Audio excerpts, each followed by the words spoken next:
Welcome back, guys, to another video. This is the Premier League predictions for Game Week 27.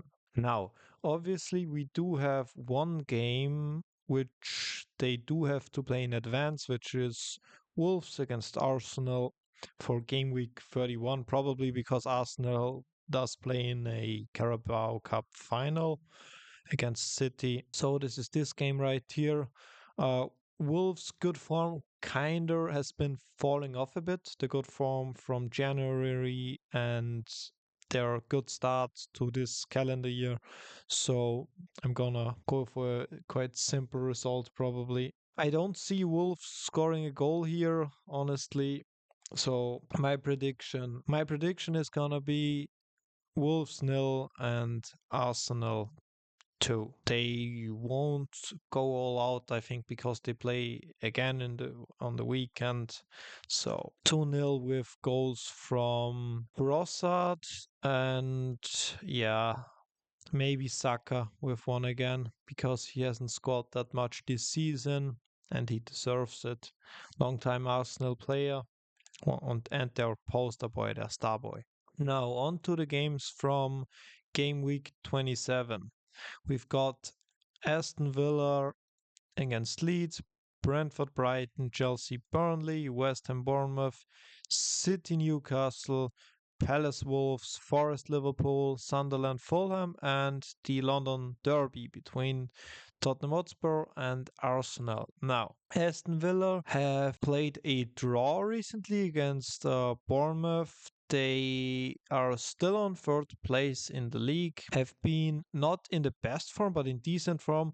They've stupidly lost a game against Newcastle in the FA Cup because they got a red card in that game. They won against Brighton, a draw away to Bournemouth.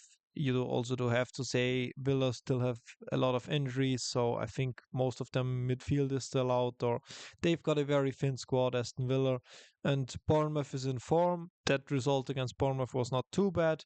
They've also played against Brentford. Brentford are in red hot form, by the way. One of the highest scoring teams in the league, I think, with Igor Thiago at almost 20 goals right now. So they also did lose that game. But you can see here for a what is a very volatile league this year, Villa since let's say the start of 2026 have still won most of their games, played out some draws, some losses. And Leeds, to be honest, are quite good. Yeah, they're even in front of Tottenham, which is nuts. So 2 wins, 2 draws throughout the last 5 games. He won against Forest, they won against Fulham, which is also a bit surprising, but it just shows you the work that Daniel Farke is doing with his players. It's quite good.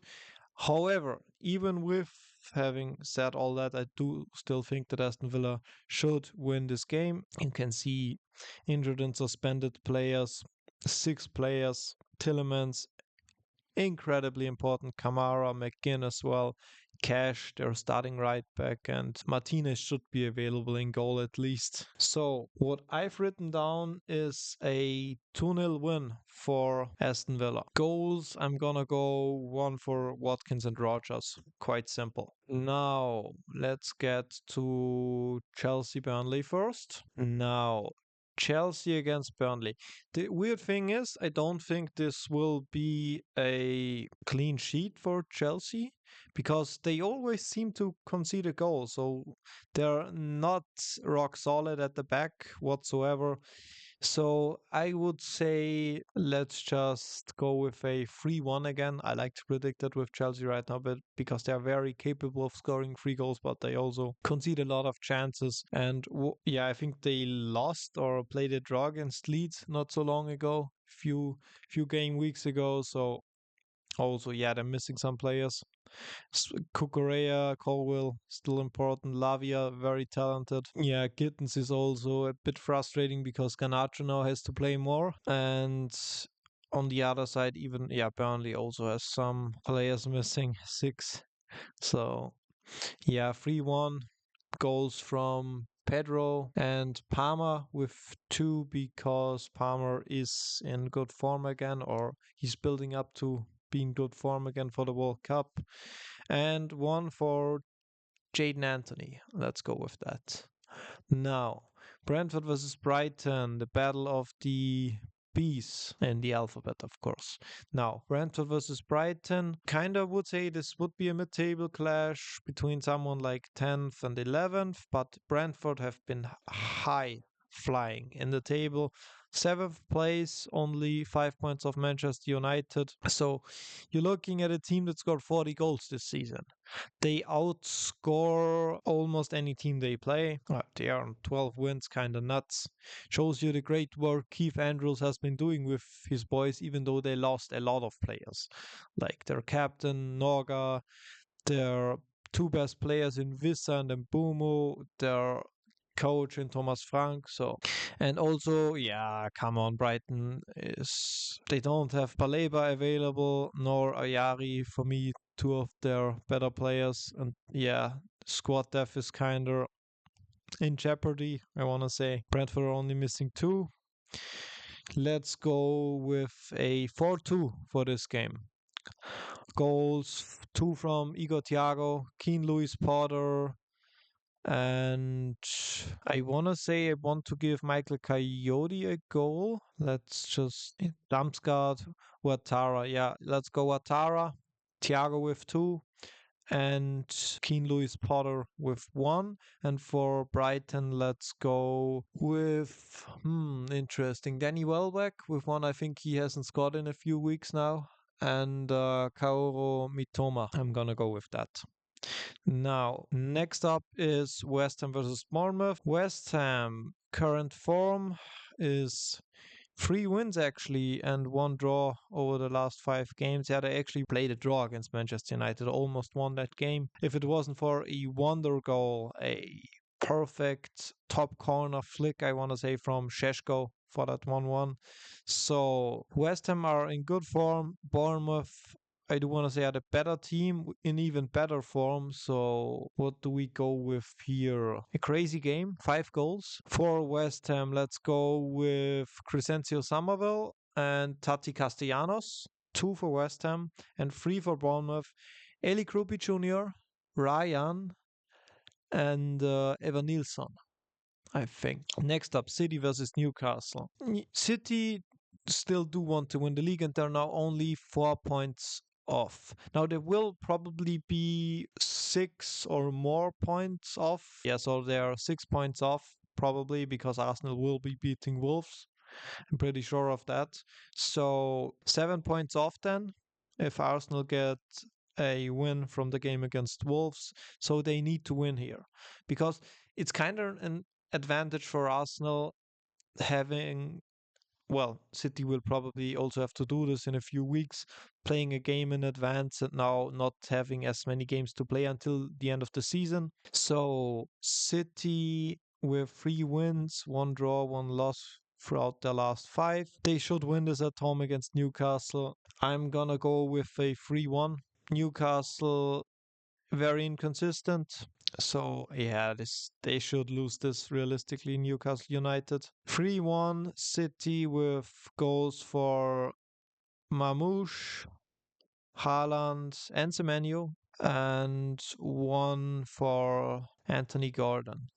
Let's go with that. Palace versus Wolves. It's the Jurgen Strand Larsen derby, isn't it? Now, Strand Larsen, since joining Crystal Palace, I think he went from 1 goal in the league to 3 or 4 already. So he might score again in this one. Maybe the price tag wasn't so ridiculous after all. Maybe it was the environment that wasn't as good in Wolves or in Wolverhampton.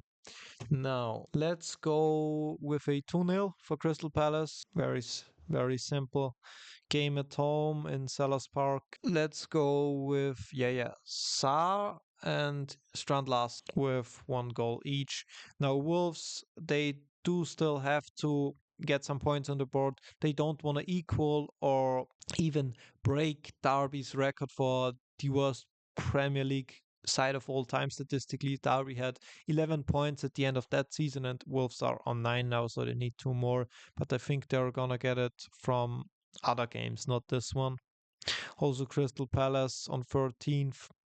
haven't been looking too good. One win and one draw from the last five. Yeah, the European weekends with almost every week, basically 2 games a week for them because they are playing in the Conference League. They haven't been perfect in the Conference League, which also shows you probably that their squad depth is not good enough to compete in the Premier League and the Conference League at the same time.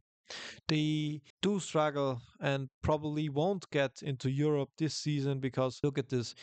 It's not even safe that the Premier League does get a fifth Champions League spot, and the seventh, not even the seventh, is guaranteed a Conference League spot. Because if seventh place gets you a Conference League spot, that means the sixth place will get you a Europa League spot, and the fifth will get you a Champions League spot, which is apparently not confirmed. Let me know down in the comments below. I'm still not sure. It's kind of an obscure topic. Now, next up, Nottingham Forest versus Liverpool. This is very interesting because I don't know how to judge Liverpool really. I do think they should win this game, but I'm not sure. Wirtz and Ekitike should be available, right? So they should win this game realistically. They're also missing some players as well as Forest. Yeah, I'm going with a Forest 1, Liverpool 3. Forest, yeah, they could even go down still, which is kind of nuts on 27 points. Last year, the teams that got promoted were absolutely hopeless, mostly Southampton. But Forest, they do need to get some points on the board, even Tottenham, to be honest. So let's go with Forest 1. One goal for Forest scored by Hutchinson. I quite like the guy. And 3 for Liverpool. Ekitike, Wirtz, and Soboslai. Just makes sense to me. No, wait, Soboslai is actually suspended. Soboslai got a red. Yeah, the game against Manchester City, so he should be returning. I don't think he has a ban longer than 1 game. So it's a normal suspension. So I'm living in the past, basically.